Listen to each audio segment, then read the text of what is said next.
Lakasan niyo yung boses niyo. Lakasan niyo yung boses niyo.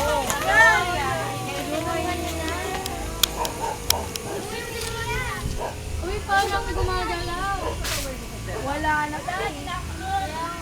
Alam mo yung ganda sa Wala nagawak.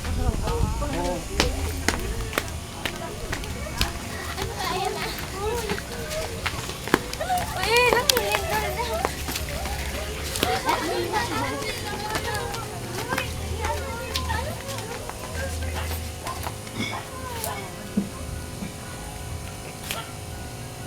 Uy, sandali lang, baka tumigil na rin doon. Ang bilis naman. Tumigil na doon? Uy, aftershock ko. Tapos ano? Dadalo. Tutok na ulit sa amin.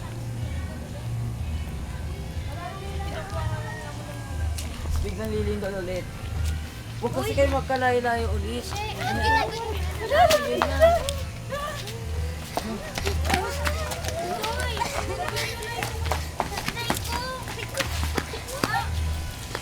Huwag tulong kayo. Uy, nasugatan lang.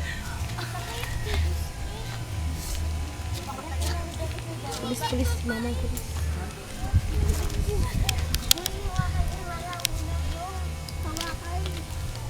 Uy, Sunny, tapos ako naman, nawawala na ako. Ako naman gugulong. Gugulong ako. Uy, tulungan niyo ako!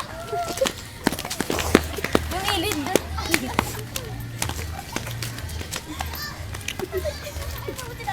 Uy, tulungan niyo na yun. Sabi niyo parang wala nang lindo. Uy, wala na ata. Aray ko, nagulat pa. Hindi mo ba? Aray, ang sakit.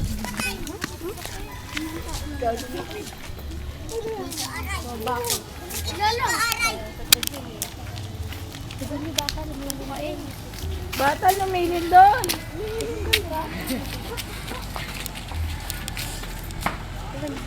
Ayun ang dalating na ano. Yung gano'n. Isa yun mo.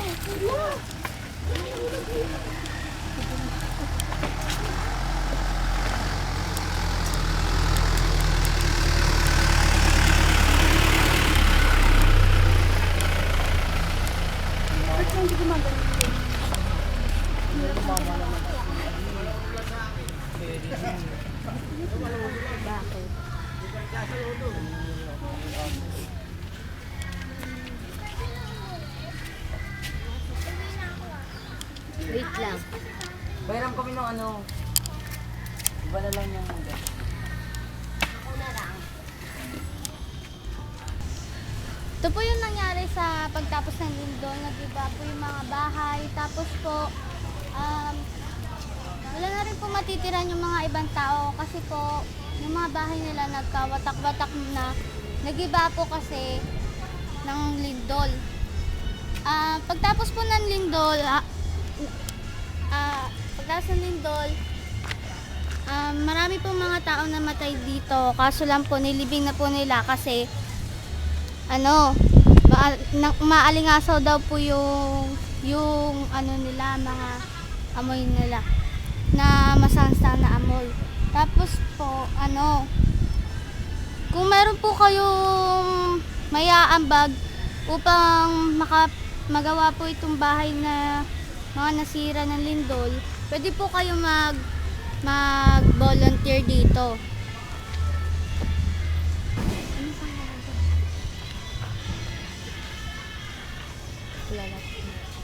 Okay po, dito po natatapos ang aming film showing.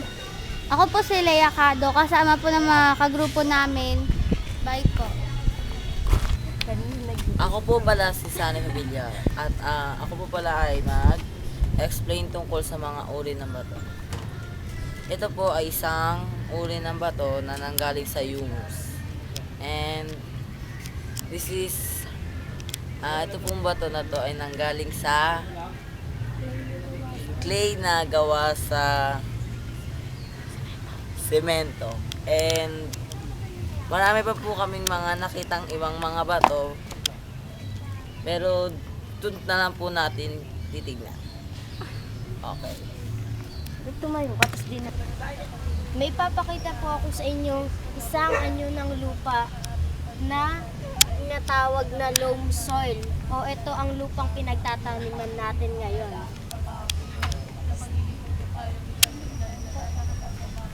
At ngayon, titignan natin kung ano ang kulay nito.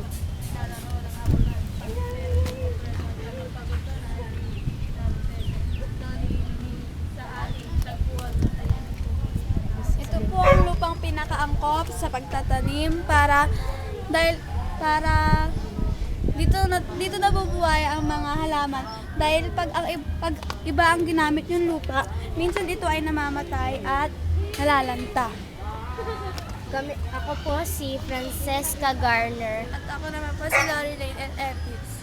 Kami po ang nag-uulat mula sa 730C. Meron po akong isang anyong lupa na ipapakita sa inyo. Ito pong lupang to ay isang loam soil o lupang pinagtataniman natin kagaya ng mga gulay at iba pang pangtanim. Ito rin po ang pinakaangkop na lupa para sa pagtatanim. Dahil dito sila nabubuhay at ito ang maraming sustansya para sa kanila. Hindi katulad ng clay at ng sand. Dahil ang clay, malambot siya pagbasa at matigas naman pag natuyo. Ang sand naman, ito yung karaniwang ginagamit sa paggawa ng bahay. Hindi nga yun. Kaya mas angkop ang loam sa kanila. At ang kanilang kulay po ay dark brown. At ito po ay hindi po siya masyadong matigas pag natuyo at malambot po siya pag Kahit matuyo na.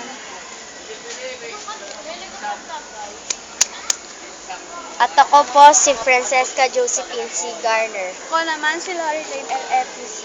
At kami ang nag-uulat mula sa 730C. Magandang umaga po. Ako po pala sa Santander at nais ko po pala ibabili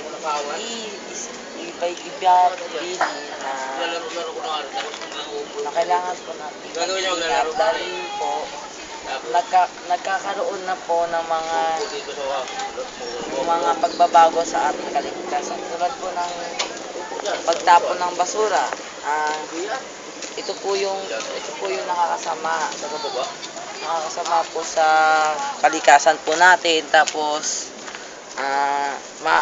dito rin po makukuha yung pagkasakit at pagkuha ng diseases, and pwede kang may air pollution at saka magkaroon ng skin reaction sa mga nakukuha mo dito sa mga basura. Tsaka doon naman po tayo sa disposal of void. Ito po yung mga langis na tinatapon na lang po ng mga seaman sa mga dagat. Tulad po nung nangyari sa Tacloban. Di ba po meron po doong barko na lumubog at saka nagkaroon po doon ng oil spills sa mga tubig. Kaya po marami na pong mga tao ang nababahala na magkaroon po sila ng skin reaction, mamatay yung kanilang mga alagang hayop at mga kung ano-ano pong mga sakit. At doon naman po tayo sa cutting trees, yung pagputol ng mga puno. Ito po yung nakakasakit po sa mga nagkakasakit po dito yung mga natin. Tapos nagkakaroon po ng climate change, climate imbalance. Ibig sabihin po nun,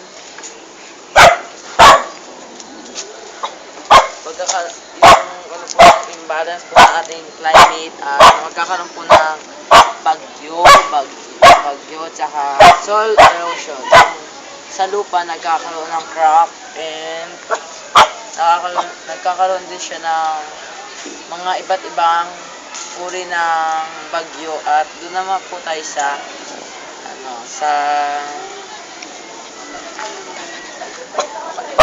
ito po At dito na po natatapos ang aking paliwanag tungkol sa mga pagsira sa ating kalikasan. Thank you.